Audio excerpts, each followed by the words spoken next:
삼성 같은 곳에서도 경험에 대해서 물어봐요. 네, 여러분 안녕하십니까.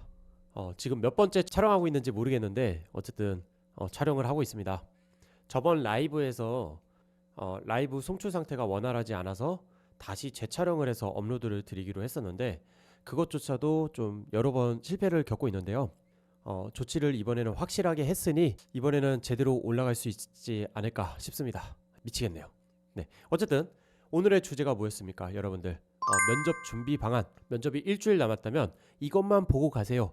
초간단 내용이지만 핵심 본질들로만 압축해서 꾸렸고요. 거기다가 보너스로 2025년 기준 제약회사 기출 질문 탑5 제가 취합을 해봤습니다. 그것까지 공유를 드리는 시간을 오늘 영상에서 가져보도록 할 테니까요. 영상 끝까지 봐주시고 그 다음에 면접 보기 전에 꼭 잘 활용을 해보시길 바라겠습니다. 그러면 화면에서 보겠습니다. 자, 이렇게 화면이 나오죠. 그래서 목차는 이렇게 구성이 될 겁니다. 첫 번째, 면접의 본질을 5분 만에 파헤칠 거예요. 5분 만에 간단하게. 근데 정말 여러분들 기존의 관점을 딱 뒤집을 수 있는, 그리고 면접을 잘 보려면 뒤집어야만 한다고 생각을 합니다. 네, 그거에 대해서 말씀을 드릴 거예요. 이걸 아는 사람과 모르는 사람의 격차는 더욱더 벌어질 겁니다.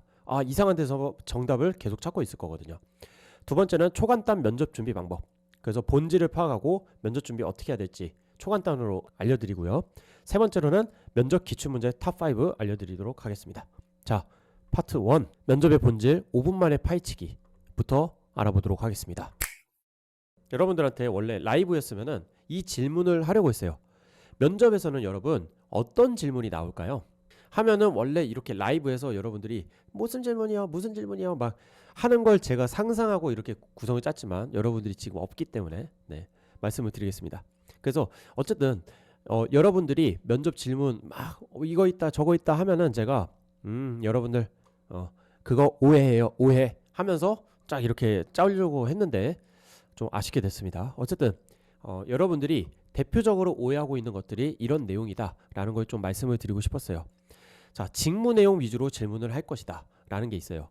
그러니까 제가 흔히 표현하기로는 직무 퀴즈쇼라고 하는데, 내가 지원한 직무에 있어서 그거 관련된 직무 키워드들, 밸리데이션 알아요? GMP 알아요? PV 알아요? CV 알아요? 막 이런 식으로 나오는 걸로 오해하고 있는 분들도 많이 계시더라고요. 오해라고 했으니까 뭐야? 이렇지 않은 면접이 더 많을 겁니다. 근데 예외 사항은 있어요. 여러분들 직무적인 걸 키워드를 물어보는 거는 여러분들이 그냥 뭐 어필을 했거나 여러분들이 이력서나 자기소개서에 기재를 했다면 직무 키워드들 물어볼 수 있는 거예요. 근데 시험 범위가 좁혀지잖아. 그러니까 그거 위주로만 준비하면 되는 거예요. 여러분들이 이력서랑 자기소개서에서 기재하고 어필했던 직무 키워드들 한해서 준비를 하면 되는 거예요. 보통의 면접들은요. 이 방대한 양을 다 공부하려고 하고 그러다 보니까 면접이 어려워지죠. 네, 그런 부분이 있고요. 두 번째는 떨어지는 이유는 스펙이다. 그리고 옆 사람 스펙이 좋아서 떨어졌다. 이런 오해들이 있습니다. 그러니까 면접까지 갔는데도 스펙 때문이다 라고 생각을 하는 경우가 많은 건데, 근데 물론 스펙 때문에 이제 거기서 내 강점이 잘 드러내지 않아서 뭐 떨어질 수도 있겠지만, 면접까지 갔다는 거는 일단 거기서만큼은 나만이 가지고 있는 강점을 드러내는 데 집중을 해야 됩니다. 근데 그 강점이라고 하는 게 직무적인 거가 일단 중요하겠지만, 만약에 직무적인 게 딸린다면 뒤에서 말씀드리는 적응의 측면, 협업의 측면 이런 거라도 좀 잘 어필을 한다면은 스펙을 뒤집을 수 있을 만한 그런 결과물을 만들 수도 있습니다. 네, 아시겠죠? 그래서 이것도 이것만은 아니다. 오해가 있다. 오해일 수 있다. 이렇게 말씀을 드리고요. 세 번째는 무조건 똑똑해 보여야 한다.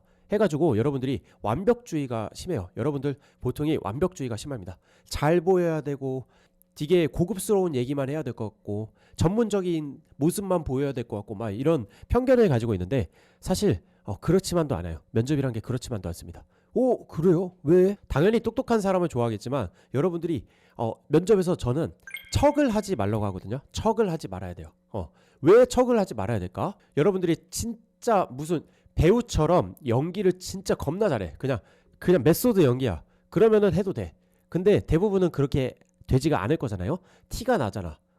여러분들 허세 떠는 사람 이런 사람 안 좋아하잖아요. 그런 것처럼 면접에서도 내가 그냥 진솔하고 진정성 있는 모습을 보여주는 게 중요한 거지. 막 똑똑해 보여야 되고 잘나 보여야 되고 완벽해 보여야 되고 그런 모습 때문에 오히려 더 안 좋은 결과를 낳을 수도 있고 신뢰성을 위반시킬 수도 있는 겁니다. 아시겠죠? 근데 이거에 대해서도 뒤에 그냥 면접의 본질 알고 나면은 그냥 딱 풀려요. 네. 너무 떨어졌다 이런 것도 있습니다. 떨어도 괜찮아요, 여러분들. 떨어도 합격할 수 있습니다. 내가 왜 합격했지? 라고 생각하시는 분들 많은데요. 떨어도 그리고 긴장하고 말을 잘 못한 것 같아도 붙을 수도 있는 게 면접입니다. 왜 그럴까? 대체 왜? 바로 갈게요. 왜 그럴까? 왜 그런지 바로 보면은 면접, 즉 면접에서도 더 확장된 취업의 본질의 관점으로 보면은 취업의 본질은 같이 일하고 싶은 사람을 뽑는 거다라고 생각을 하면 됩니다. 같이 일하고 싶은 사람을 뽑는다. 같이 일하고 싶은 사람. 그러면 여러분들 떠올려 보세요. 같이 일하고 싶은 사람이 어떤 사람인가?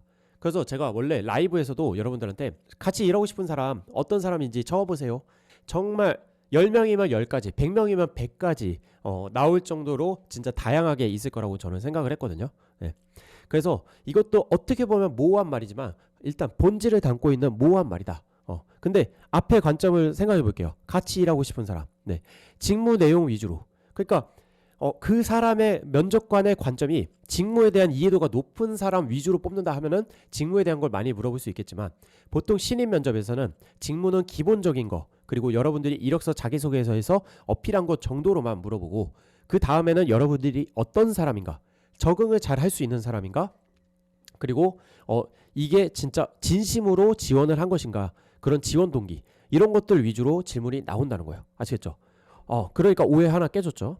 그리고 떨어지는 이유는 스펙이다. 스펙일 수도 있지만 스펙이 아닐 가능성도 배제할 수가 없다는 거예요. 네. 옆 사람이 해외대여서요.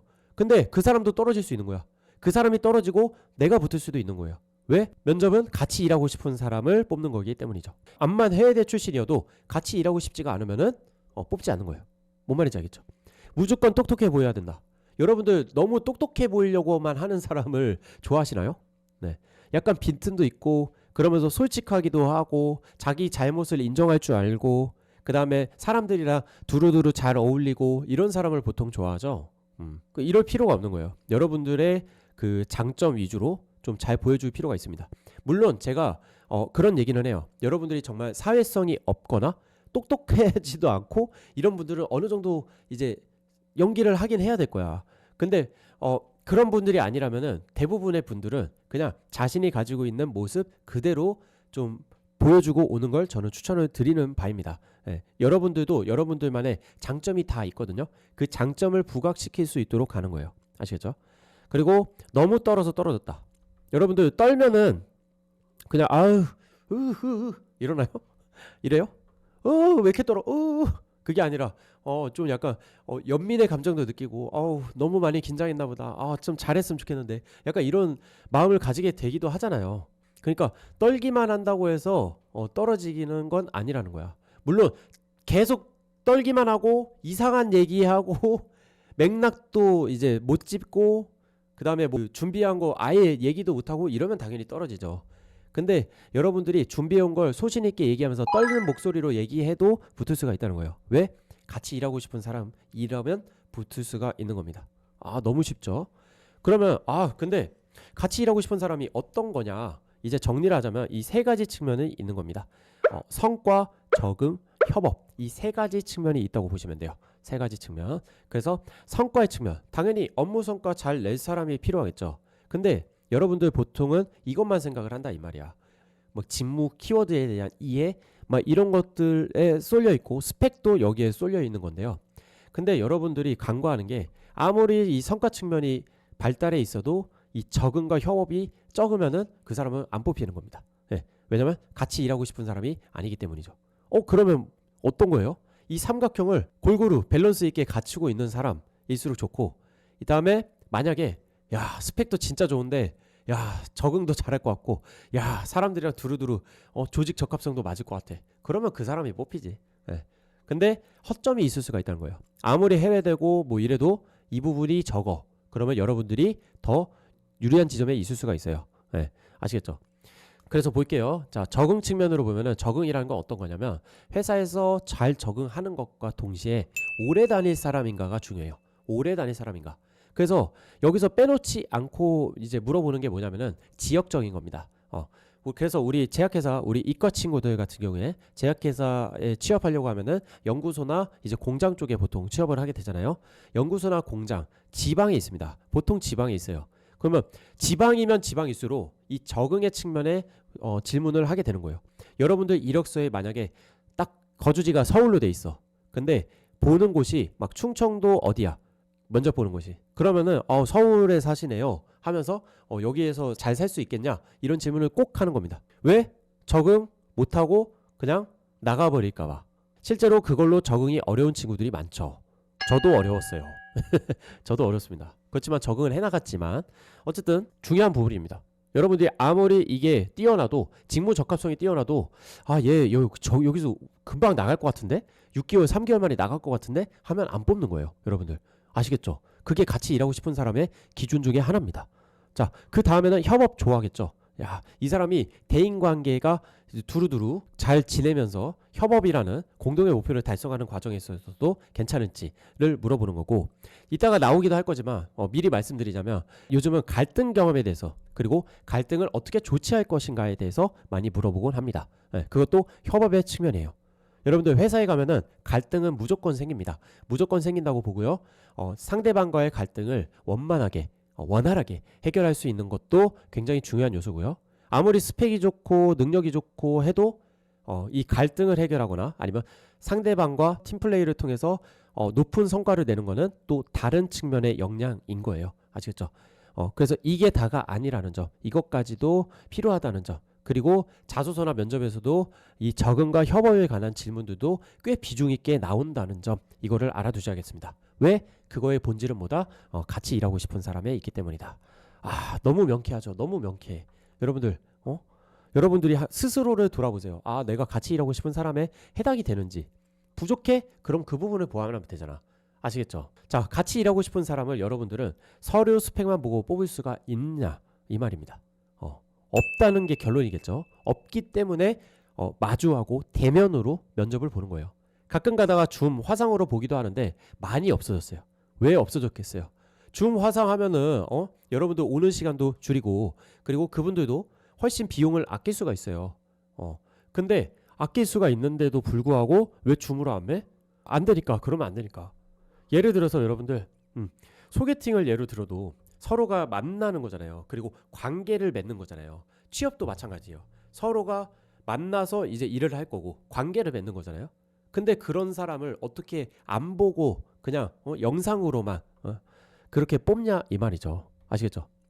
예를 들면 이런 것도 있어요. 제가 이렇게 유튜브로 하는데 유튜브로 하고 그다음에 줌으로 이제 컨설팅 해주는 것과 그리고 대면으로 오시는 거는 완전 다릅니다. 그래서 친구들이 그런 얘기를 많이 합니다. 대면으로 오길 너무 잘했어요. 대면으로 하니까 진짜 달랐어요. 이런 얘기를 되게 많이 하기도 해요. 그러니까 이 화상과 이 대면은 완전 다른 거야. 같이 일하고 싶은 사람을 뽑는 자리에서는 대면의 모습, 대면으로서 느껴지는 것이 굉장히 중요한 거라고 보는 거예요. 자, 여기서 꿀팁 하나 나갑니다. 꿀팁 하나. 자, 면접관의 질문은 불안감에 기반한다는 걸 알려드리겠습니다. 여러분들 굉장히 중요한 꿀팁이에요. 아시겠죠? 굉장히 중요한 꿀팁입니다. 여러분들 이거 새겨 들으셔야 돼요. 이게 여러분들의 관점을 바꿔줄 겁니다. 이걸 알고 모르고의 차이가 여러분들 격차를 낼 겁니다. 왜냐면은 보통의 친구들은요, 면접관의 질문, 면접관이 불안하다라는 생각을 안 해요. 지금 들으면서도 의아한 친구들이 많을 거야. 면접관이 불안하다고요? 면접관이 불안해? 근데 면접관은 불안합니다, 여러분들. 면접관은 불안해요. 왜 불안한지 알아요? 왜 불안하냐면 면접은요, 인재를 뽑는 것도 중요한데 더 중요한 거가 있다면은 빌런을 걸러내는 거예요. 빌런을 걸러내는 거. 에? 빌런이요? 빌런을 걸러내는 게 중요해요. 그래서 여러분들 한 명 한 명이 빌런 후보. 이분들이 여러분들을 압니까? 아예 모르는 상태야. 그리고 자소서나 이런 것도 어느 정도의 거짓말 같은 게 섞여 있을 수도 있겠죠. 자소서리라고 하잖아. 그러니까 그게 거짓말이고 하면은 여러분들 자체가 다 하나하나가 빌런 후보자가 되는 겁니다. 리스크를 갖고 있는 존재들이에요. 그러니까 이분들 입장에서는 빌런을 걸러내야 돼요. 일단 빌런 걸러내고 그다음에 우리 조직에 잘 맞으면서 성과를 낼 수 있는 사람을 뽑아야 된다는 거죠. 같이 일하고 싶은 사람을 뽑아야 되는데 그래서 불안한 거야. 얘가 빌런일까 봐. 네. 그래서 여러분들한테 하는 질문은 보통 이 불안감에 기반한 질문이에요. 리스크가 있는 거에 있어서 질문을 하는 겁니다. 아, 얘가 직무나 잘 이해하고 온 걸까? 얘 서울 사네. 금방 퇴사하면 어쩌지? 불안해. 그러고 질문. 잘 적응할 수 있겠어요? 얘가 딱 보니까 되게 힘도 좀 못 쓸 것 같고 체력도 딸릴 것 같고 아, 혹시 뭐 체력 그 관리를 위해서 뭘 하고 있는지 막 물어보고 이런 질문하고 그 다음에 얘가 딱 보니까 얘가 학과가 관련이 없는데 여기를 왜 썼지? 그냥 난사한 거 아니야? 라는 질문에 학과가 이런 학과인데 여긴 왜 썼어요? 라고 물어보게 되는 거고 아니 스펙이 너무 좋아. 근데 우리 회사에 올 스펙이 아니야 아무리 봐도. 그러면은 아니 스펙도 이렇게 좋은데 여기는 왜 쓰셨어요? 라고 물어보는 거고 다 뭐야? 불안해서. 대부분의 90%의 질문은 저는 불안감에 기반한다고 생각을 해요. 그래서 여러분들이 면접관의 의도를 잘 파악을 못하잖아?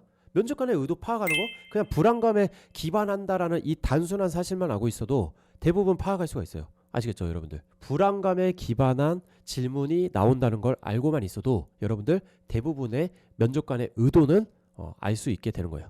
그러면 여러분들은 그 불안감을 해소시켜주는 방향으로 답변을 하면 되는 겁니다. 굉장히 중요한 꿀팁 알려드렸습니다. 내가 빌런으로 오해받을 수 있는 거, 의심 살 수 있는 것들에 대비해서 준비해두면 돼요. 여러분들 공백기 같은 거 이분들 불안한 거야. 학창생활 똑바로 한 건지 적응을 못한 건 아닌지 그리고 논 건 아닌지 아니면 다른 거 준비한 건 아닌지 이런 것들 물어보려고 하는 거예요. 네. 그거에 대해서 해소를 시켜줄 수 있는 방향으로 답변을 준비를 하셔야 돼요. 아시겠죠? 내가 빌런으로 의심받을 수 있는 것들 위주로 준비를 하면 되는 거예요. 네. 그리고 평소 여러분들이 만약에 빌런의 마음가짐이야. 나 가서 워라밸 겁나 챙기고 월급 루팡하고 놀고 먹어야지 라는 마음가짐이라면 그걸 바꾸는 게 합격의 지름길입니다. 그러면 냄새를 기가 막히게 맡아요. 그래서 여러분들이 그런 마음가짐이라는 건 다시 한번 돌아보고 바꿔봤으면 좋겠어요. 네, 제 개인적인 희망이지만 바꾸면 바꿀수록 여러분들이 이 일을 정말 좋아해 보려고 해보고 진지하게 고민해보고 하는 과정 하나하나가 쌓이면서 면접을 잘 보는 사람이 되는 거라고 저는 믿거든요. 그러니까 이 일을 긍정적으로 생각을 하고요. 여기서 내가 의미 있는 일을 한다. 나의 직업에 대한 자부심도 가져보려고 하고 그거를 차츰차츰 생각하고 진지하게 생각하고 고민하는 그 과정이 여러분들이 취업 합격을 잘할 수 있는 지름길로 가게 된다는 겁니다. 아시겠죠? 이 부분 꼭 명심하셨으면 좋겠습니다.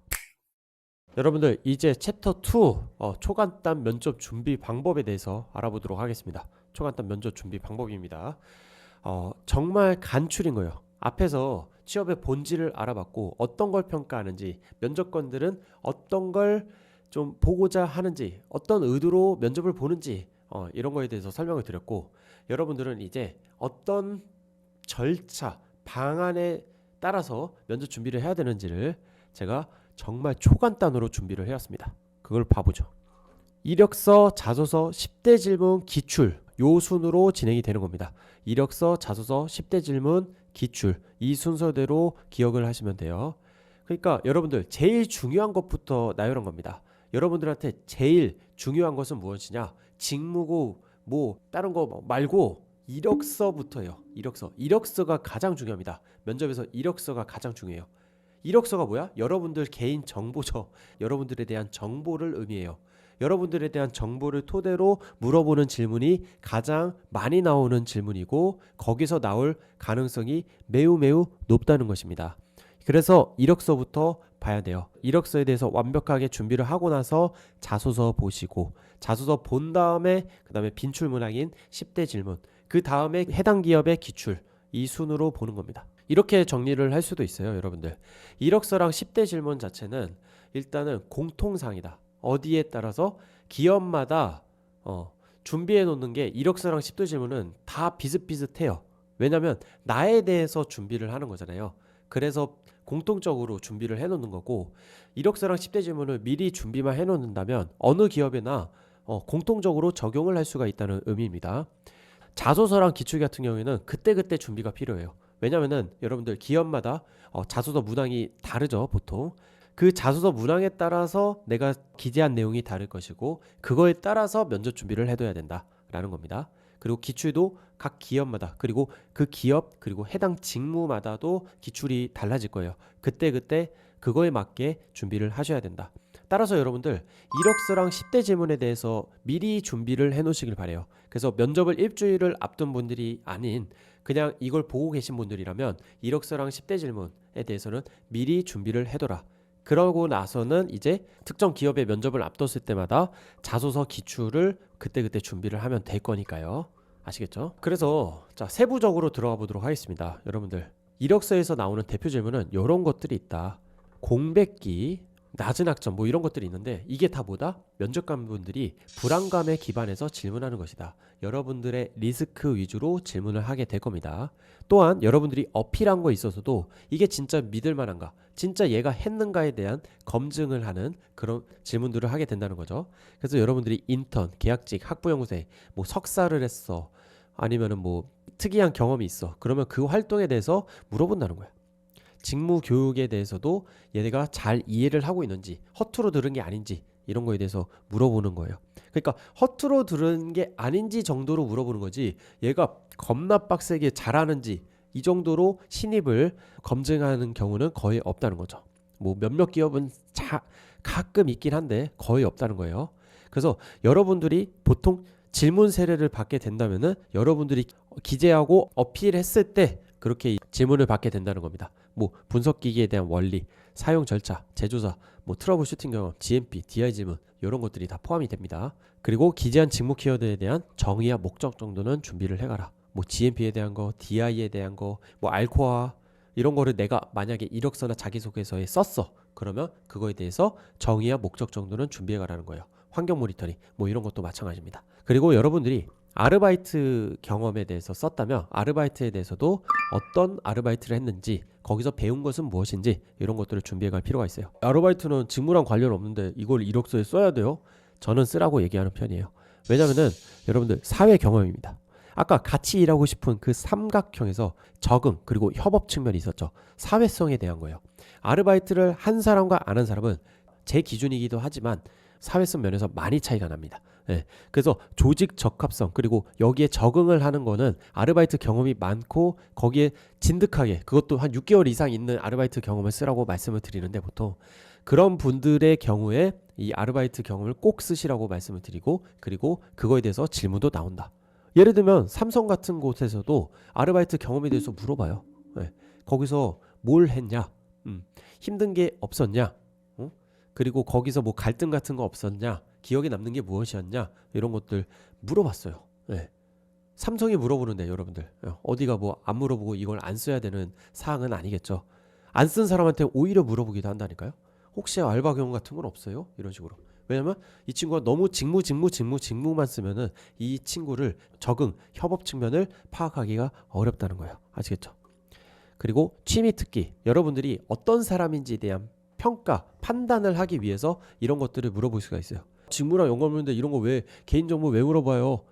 그렇게 생각하지 마시고 여러분들 자체가 너무 직무적인 것만 보여주면은 여러분들이 어떤 사람인지가 파악이 안 돼요. 취미 이런 거구나 하면서 약간 친근감도 줄 수 있어요. 여러분들이랑 만약에 면접관분이 같은 취미를 갖고 있잖아. 그러면 되게 호감을 살 가능성이 높아요. 아시겠죠? 예를 들어서 어떤 면접관분이 헬차인 거야. 헬스 취미라고 하니까 헬스 좋아해요? 이렇게 반응을 했다는 거죠. 예를 들면 그런 겁니다. 예, 그래서 그런 부분도 여기에 있다. 그러니까 직무적인 것만 막 얘기하는 게 다가 아니야. 여러분들의 인간적인 면모 그런 것도 어느 정도 드러나야 같이 일하고 싶은 생각이 드는 겁니다. 예. 그래서 물어볼 수 있는 거야. 아시겠죠? 여기에 너무 거부감 가지지 마시고요. 그리고 스트레스를 해소하는 방안으로서도 취미 특기를 보통 얘기를 많이 하고 그걸로 판단을 하기 때문에 준비를 해두시고 잘 답변을 하시는 게 좋습니다. 그리고 사는 곳 타 지역에 대한 근무하는 거 아까 말씀을 드렸죠. 서울에서 사는데 얘가 잘 적응을 하고 오래 살 수 있을까? 이거에 대한 걱정이 있다고 했습니다. 그리고 기타 특이사항 같은 것들 이런 것들이 이력서에서 나오는 거야. 아시겠죠? 여러분들의 리스크적인 요소 위주로 좀 준비를 해두고 여러분들이 했다고 하는 것에 대해서 준비를 해두고 이러면 되겠죠.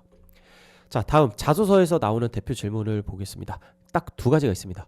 첫 번째는 자소서 문항 그대로 나오는 경우예요. 문항 그대로 나오는 경우는 뭐냐면은 이번 항목 좀 다시 설명해 주실래요? 이렇게 물어보실 수도 있고요. 내가 분명히 자소서에 회사 지원 동기를 기재해서 냈어요. 근데 회사 지원 동기 좀 얘기해 주세요. 우리 회사는 왜 오려고 하나요? 이런 질문을 면접장에서도 한다는 거죠. 그러면은 우리 입장에서는 아니 제출했는데 이걸 안 봤나? 안 본 거고요. 봤더라도 그게 기억이 잘 안 났거나 아니면 면접장에서 다시 듣고 싶은 것도 있는 겁니다. 왜냐면 들으면 또 다르거든요. 네, 들으면 느낌이 또 달라요. 그래서 물어보는 경우도 있다. 그러면 우리 입장에서는 이거를 내가 어차피 답변도 다 기재했었는데 그럼 다른 걸 얘기해야 되나? 라고 생각하는 경우가 있는데 다른 걸 얘기하는 게 아니라 자소서에 기재했던 내용과 일맥상통하게 거의 동일한 내용으로 답변을 해주는 게 좋습니다. 자소서에 A라는 내용으로 썼는데 갑자기 얘가 면접장에서는 B라고 얘기하는 거야. 그러면 이상하잖아요. 그죠? 대체 오고 싶은 이유가 A야 B야 이렇게 되는 거라는 거죠. 그러니까 자소서 문항 잘 숙지해두고 그 내용 토대로 답변할 필요가 있다는 겁니다. 그리고 자소서에 나오는 질문 두 번째는 훑어보고 궁금한 것을 질문하는 경우예요. 호기심이 가, 관심이 가는 거 또는 불안해져 또 불안감에 기반한 거가 있을 수가 있고 또 거기서 뭔가 어필했대. 그러면 그 어필한 거에 있어서 얘가 진짜 잘 이해하고 이렇게 용어를 쓰는 건가 하는 것들에 대해서 질문을 할 수가 있다. 그래서 여러분들 이력서, 자소서 이렇게 준비하면 되겠습니다. 자, 다음으로는 10대 질문에 대해서 좀 설명을 드리겠습니다. 10대 질문은 빈출 문항을 의미해요. 이력서, 자소서 외에 나올 수 있는 빈출 문항을 의미합니다. 그래서 여기서 대표적인 것은 지원 동기입니다. 지원 동기. 직무에 대한 지원 동기가 있고요. 회사에 대한 지원 동기. 그리고 뭐 자기소개라던가 마지막 한마디는 거의 대부분의 기업에서 하게 되죠. 그래서 준비를 해두셔야 되고 그 다음에 내 강점이 뭔지는 정확하게 정리를 해두셔야 됩니다. 여러분들 직무에 핏한 강점을 정확하게 준비를 해두셔야 돼요. 그 다음에 제약바이오 산업 이슈 뭐 이런 게 있고 성격의 장단점 같은 게 있고요. 그 다음에 입사 포부 같은 것도 당연히 준비를 해놔야죠. 그 다음에 경험들이 있어요. 협업 프로젝트 경험, 문제 해결 경험, 도전 경험, 실패 경험, 갈등 경험, 가장 힘들었던 경험 이런 것들이 있는데 이 경험별로 준비를 해둘 필요가 있다. 그리고 일부는 약간씩 겹쳐도 된다라고 말씀을 드립니다. 그래서 이렇게 싹 준비하고 나잖아요. 그러면 어느 기업을 준비해도 거의 비슷하다. 공통적으로 활용을 할 수가 있다. 그래서 참고상으로 여러분들 말씀드릴 게 뭐냐? 제약회사 취업연구소 재치연의 면접 컨설팅은 이 이력서, 자기소개서, 10대 질문 위주로 준비를 도와드리는 컨설팅 서비스예요. 아시겠죠? 그래서 여러분들의 이력서에서 나올 수 있는 리스크들 여러분들이 초안 작성해 오면 그거에 대해서 검토하고 완성해주고 감 못 잡는 거 있으면은 소재 발굴해주고 이런 것들을 하고 있고 지금까지 1대1 면접 컨설팅만 300건을 넘게 했어요. 그래서 굉장히 저도 실력이 많이 쌓이고 있습니다. 그래서 면접 컨설팅의 퀄리티도 올라가고 있는데 그런데 한편으로는 제약회사 취업연구소에는 홈페이지에 가보면 3시간 면접 수업이라는 게 있는데요. 그 3시간 면접 수업이 이 내용으로 구성이 돼 있어요. 근데 그 3시간 그 면접 수업을 앞으로 리뉴얼을 할 예정입니다. 여러분들 리뉴얼을 할 예정이에요. 그래서 리뉴얼을 해서 3시간 만에 안 돼. 제가 볼 때는 5시간, 6시간까지 갈 것 같은데 어쨌든 X시간 면접 수업이라는 게 이제 재치원에서 리뉴얼이 될 겁니다. 기존 수강하고 계신 분들은 이제 리뉴얼된 수업을 그대로 들으실 수 있도록 조치를 해드릴 거예요. 그리고 리뉴얼 된 만큼 이 내용들에 대해서 이제 진짜 면밀하고 꼼꼼하게 진짜 취업 강의의 혁신을 가져올 만큼 미친 듯이 파서 여러분들이 합격할 수밖에 없게 그리고 수업만 듣고도 충분할 수 있게 저도 컨설팅을 이제 비중을 줄이고 이제 컨텐츠도 더 만들고 더 도움드리는 컨텐츠를 만들려고 하거든요. 그래서 컨설팅을 받지 않더라도 수업만으로도 여러분들이 스스로 준비할 수 있을 수준까지가 만드는 게 제 목표입니다. 그렇게 해서 그 재취연의 면접 수업, 리뉴얼되는 면접 수업도 많이 관심 가져주시고 정 안 되면은 뭐 컨설팅 신청해 주시면 되겠고요. 그렇습니다. 그리고 면접 수업뿐 아니라 자소서 수업 그리고 GMP 수업 리뉴얼이 같이 될 예정이에요. 그래서 1월 말 2월 초에 오픈을 하는 걸 목표로 해서 지금 강의 자료랑 다 만들고 있습니다. 많이 기대해 주십시오. 자, 그 다음에는 여러분들 제약회사 면접 기출질문 탑5로 넘어가 보도록 하겠습니다. 여기서 주의점은요. 이력서, 자소서, 10대 질문 제외입니다. 왜냐면 기출 질문 자체가 이력서, 자소서, 10대 질문 위주에서 나오기 때문에 이거는 또 보는 거는 의미가 없잖아요. 얘네를 제외했을 때 또 의외의 질문이 어떤 것이 나올 수가 있느냐 이거를 좀 보는 겁니다. 그래서 첫 번째는 타인이 얘기하는 나의 장단점에 대해서 얘기해 주세요. 이런 거가 있습니다. 그래서 뭐가 좀 차별점이 있냐면 타인이 얘기하는 거. 여기서 타인이라는 단어를 쓸 수도 있지만 뭐 친구 아니면 동료 아니면 전 직장의 뭐 동료들 아니면 학부 실험실에 있었던 실험실 동료들 그 사람들이 너한테 뭐라고 하더냐 이런 질문을 한다는 거죠. 왜 이런 질문을 하냐면은 여러분들이 스스로 파악하는 장단점보다 타인이 얘기해 주는 게 더 객관적이고 더 정확한 정보일 가능성이 높기 때문에 이런 식으로 질문을 하는 경우가 있습니다. 근데 여러분들 답변은 어떻게 하면 되냐면요. 답변은 10대 질문의 성격의 장단점이랑 유사하게 준비하면 된다. 그러면 어떻게 하냐? 성격의 장점을 만약에 솔직함으로 준비해 놨었어. 그러면은 이렇게 답변을 하는 거죠. 타인이 얘기하는 저희 장점은 솔직함입니다. 보통 솔직하다는 표현을 많이 해줍니다. 하면서 막 이제 얘기를 하는 거지. 내가 준비한 썰을 얘기하는 거예요. 그래서 사실은 이거에 대해서 대비가 안 돼 있다고 하더라도 여러분들이 10대 질문에서 준비한 걸 토대로 응용해서 변형해서 활용을 할 수가 있는 겁니다. 그래서 이력서, 자소서, 10대 질문이 굉장히 근본이고 재료예요. 그 재료를 여러분들이 어떤 질문이 나오더라도 그 안에서 가공해서 활용할 줄 아는 그런 센스와 실력을 갖춰갈 필요가 있습니다. 아시겠죠?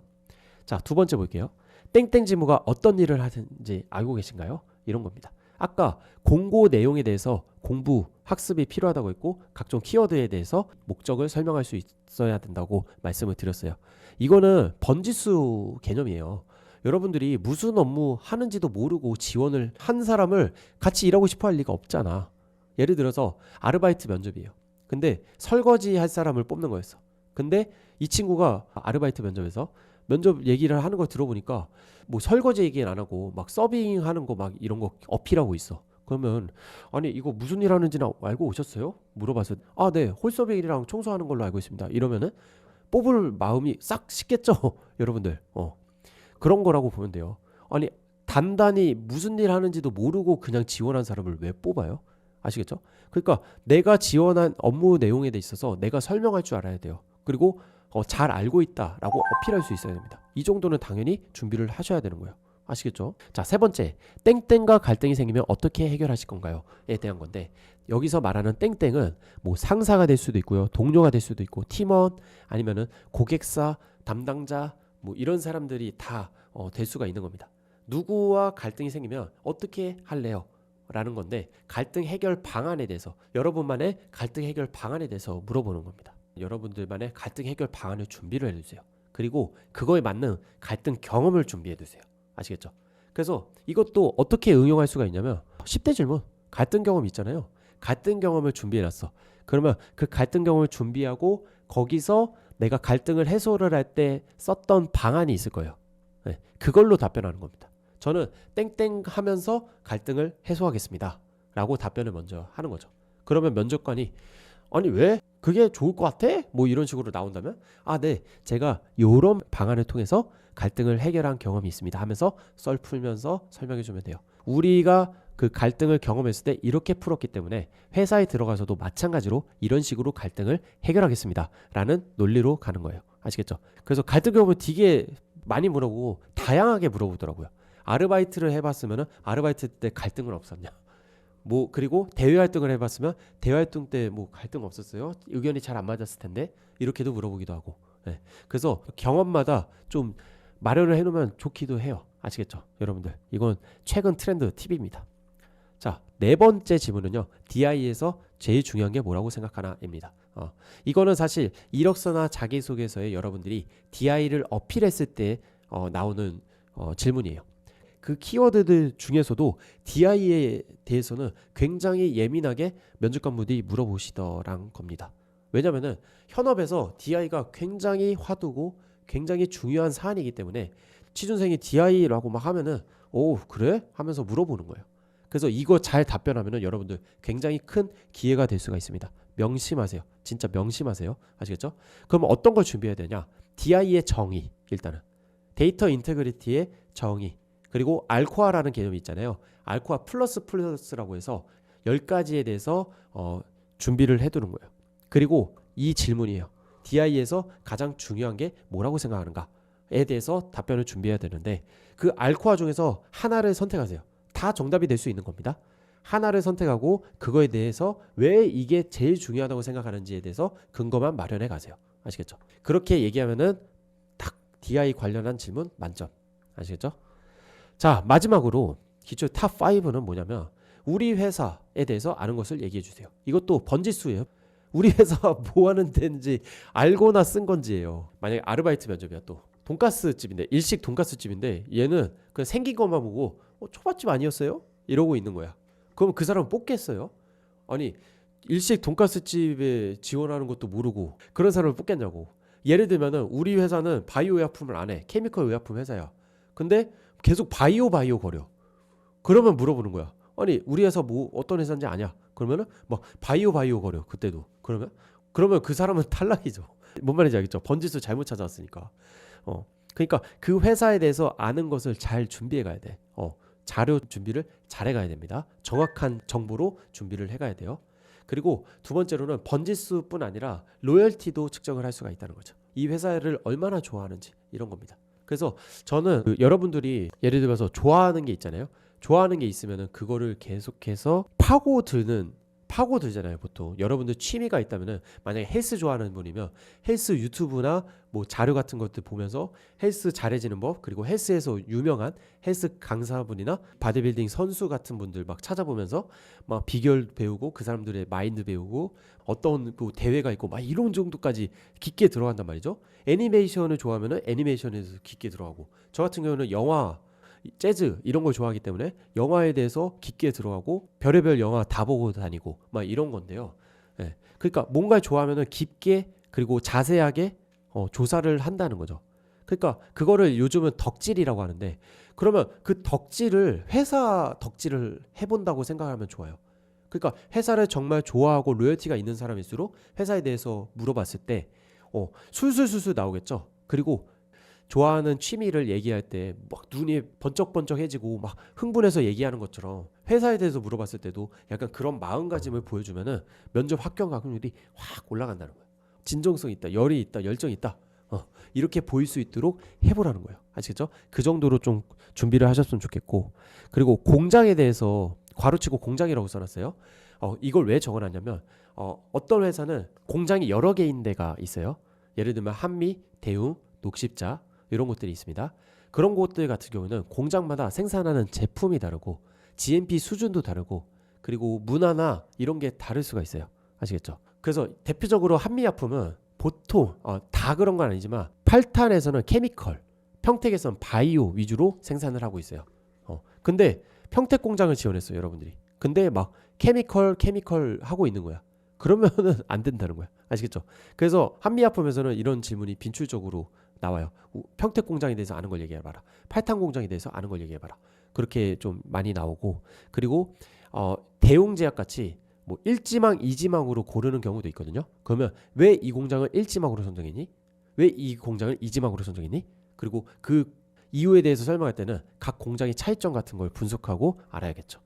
이 점을 팁으로 드리겠습니다. 진짜 엄청 알려줬습니다. 오늘 영상만 계속 복습만 해도 여러분들 진짜 면접 합격이 진짜 가까워지는 거예요. 진짜 5분 응선 넘는다. 5분 응선 넘는 거야 이거는. 그래서 잘 새겨 듣고 잘 적용해 봤으면 좋겠어요. 그리고 아까 말씀드렸던 이 내용 토대로 이제 미친 듯이 디벨롭을 하는 3시간 면접 수업 그리고 앞으로 진행할 면접 컨설팅 기대 많이 해주시고요. 3시간 자소서 수업이나 4시간 GMP 수업도 리뉴얼 되는 거 많이 기대를 해주셨으면 좋겠습니다. 제치어는 앞으로도 여러분들의 고통을 줄여드리기 위해서 더욱더 좋은 컨텐츠, 강의, 컨설팅 갖고 올 겁니다. 플랫폼까지도 개발할 겁니다. 여러분들 많이 지켜봐 주시고 응원을 해봐 주셨으면 좋겠습니다.